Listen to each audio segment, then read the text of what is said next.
Well, welcome back to the channel.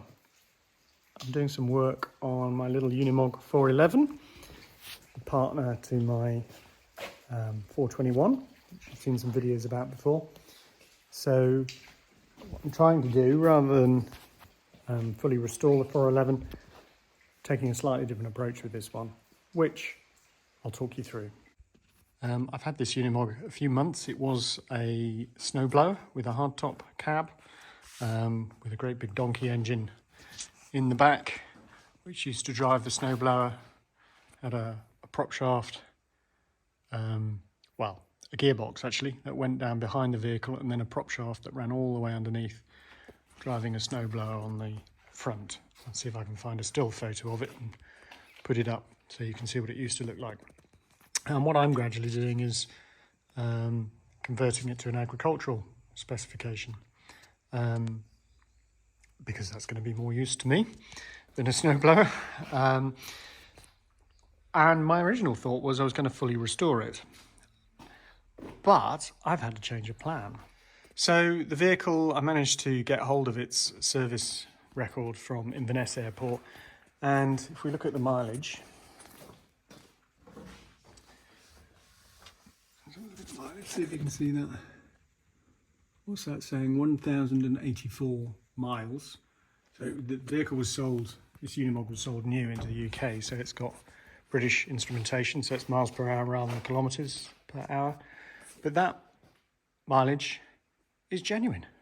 The hours meters can't remember what it is off the top of my head, but it's very low as well, because it spent most of its time in a hangar, in storage, only coming out when there was serious snow to be dealt with. So that meant the hours are very low.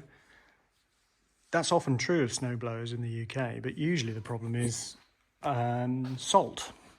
So they're really badly corroded. But the advantage with a vehicle that's come off an airfield is they don't use salt. So there is some corrosion, but it's far less than you might expect on a snowblower Unimog than usual. So this model is 1970, and they made the 411 until 1974. So this is quite a late example. I have the 3-point linkage and PTO gearbox now. See if I can find that ready to fit at some stage. Yep. So here's the PTO gearbox, which will go on the side of the gearbox. I bought this in Germany a few weeks ago, so I should be able to fit PTO, which will emerge from here. Got the shaft and things ready to go in. I'll do something about that in a later video. And I have got the hydraulic 3-point linkage to fit at a later stage. Another job I've done is the original body of the snowblower had a body extension to be able to fit the 6-cylinder diesel engine that was in there. Same engine as in a 406, I believe.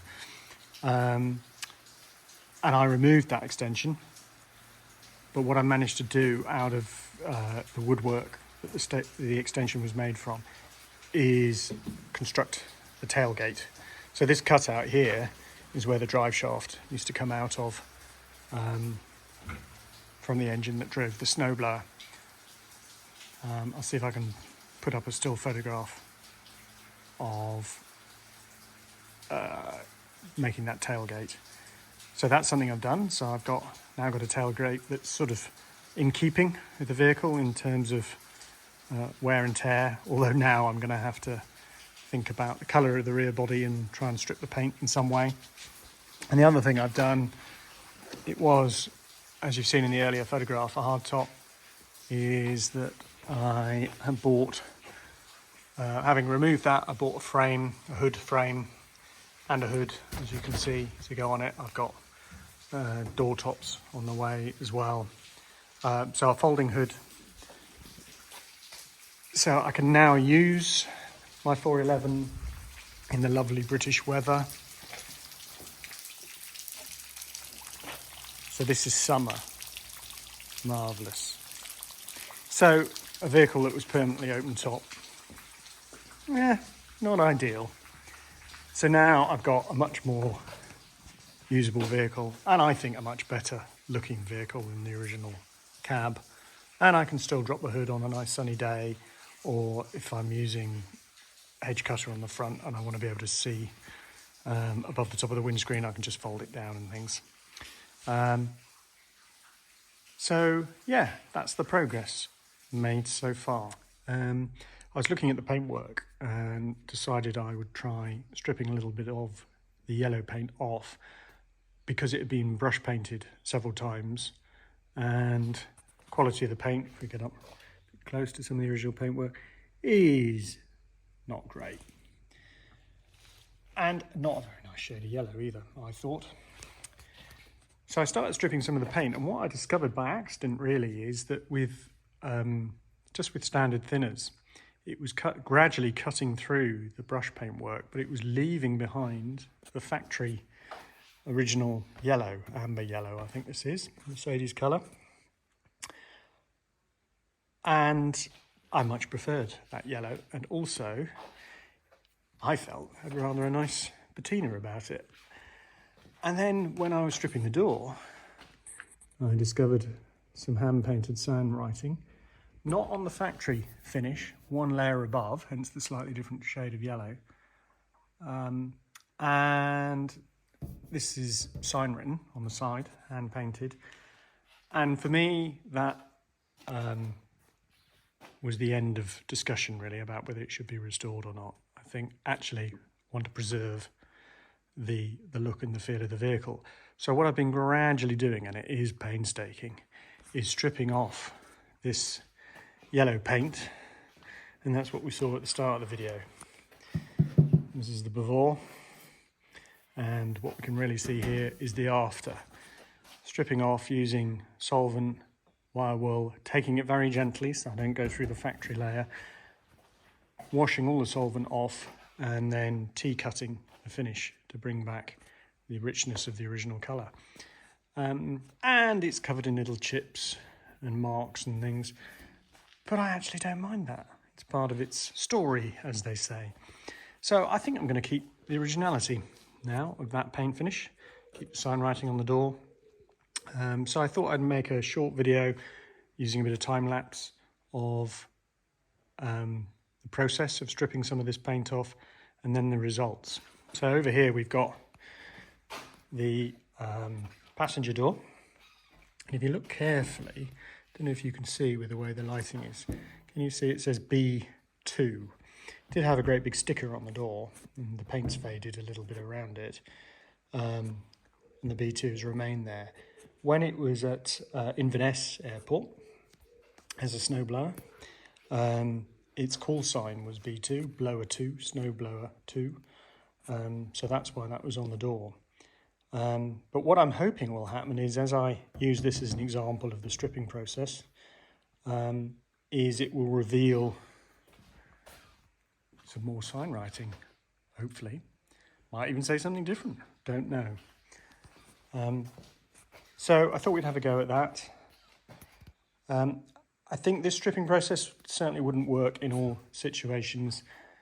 I'm lucky here in that the solvent, the standard thinners as it's called, is reacting with this brush painting, but it's not reacting. In other words, it's softening the brush painting, but it's not reacting with the factory finish. So that's allowing me to strip the paint selectively, unlike something like a paint stripper, which would take everything off right down to bare metal. Now there is some rust on this side. There's some rust holes along the bottom of the cab here, another rust hole here. So in the long run I will have to do some remedial action, repair that rust, and now I'll have to do it in a sensitive way that keeps the original finish. The interior, a little bit dusty, but it's all basically in very good shape. So let's have a go at removing some of this paint.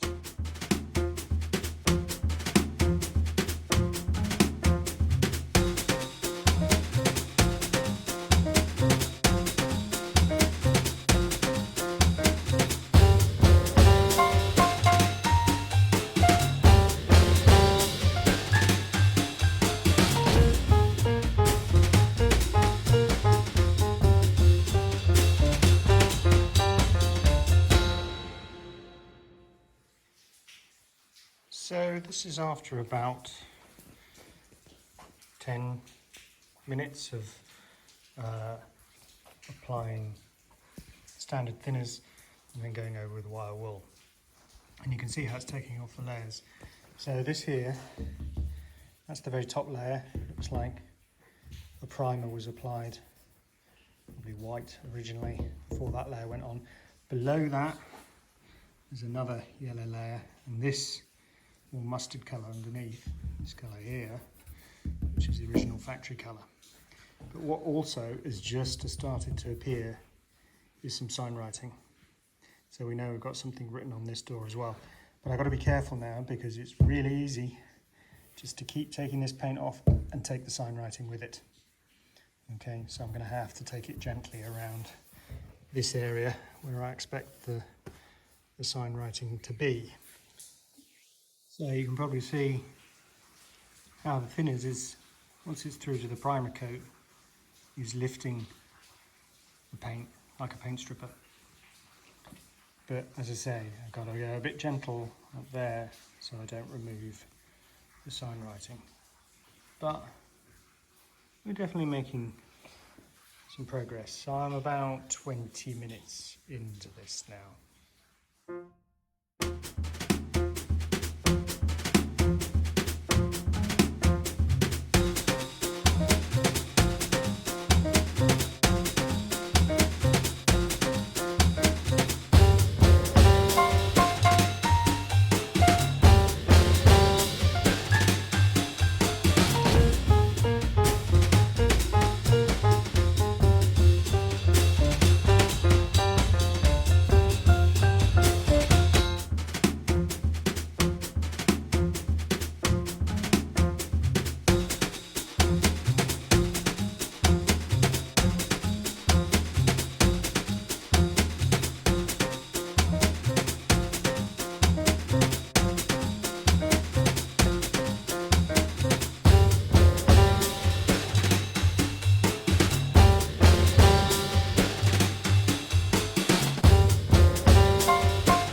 So here we are.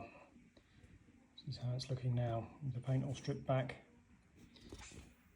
So I've just washed it with water to take off any remaining solvent.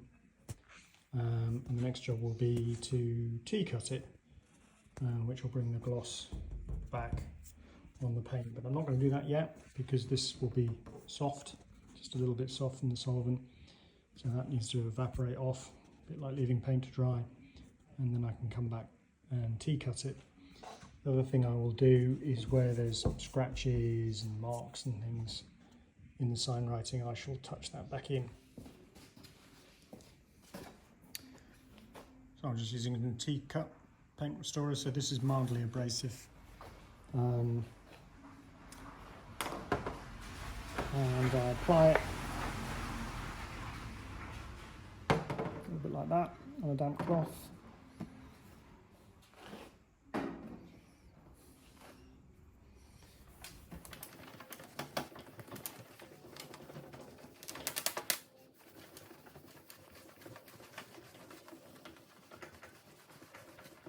So it's dry now, onto a matte finish, and we should be able to polish it and get a bit of a shine back into it.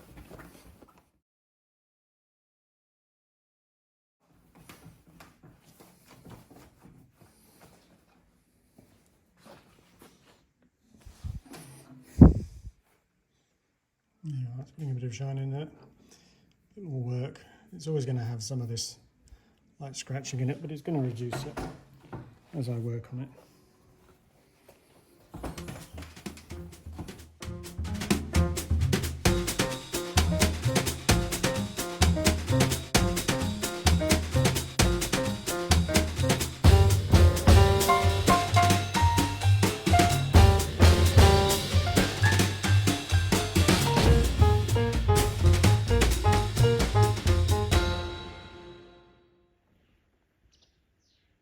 So I'm not looking for it to look as good as new here. What I'm trying to achieve is something that has the same feel as the original sound writing. So I painted on a little bit thin to match where the paint has faded somewhat.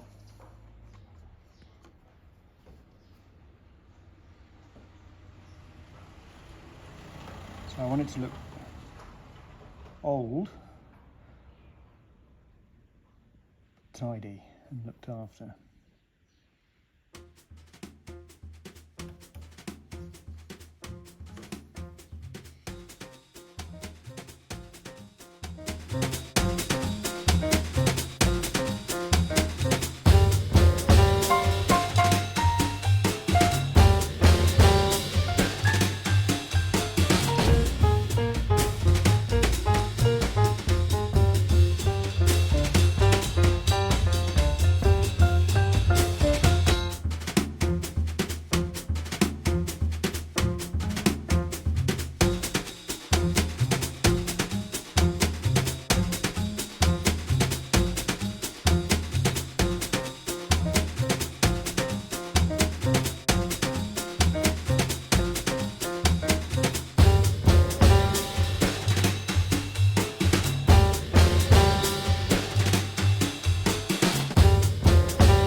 Well, I think I've probably gone on long enough for this video now, so I'll leave you with a few photographs of the earlier process of stripping the paint, and hopefully in the next instalment I'll be able to show you a bit more progress.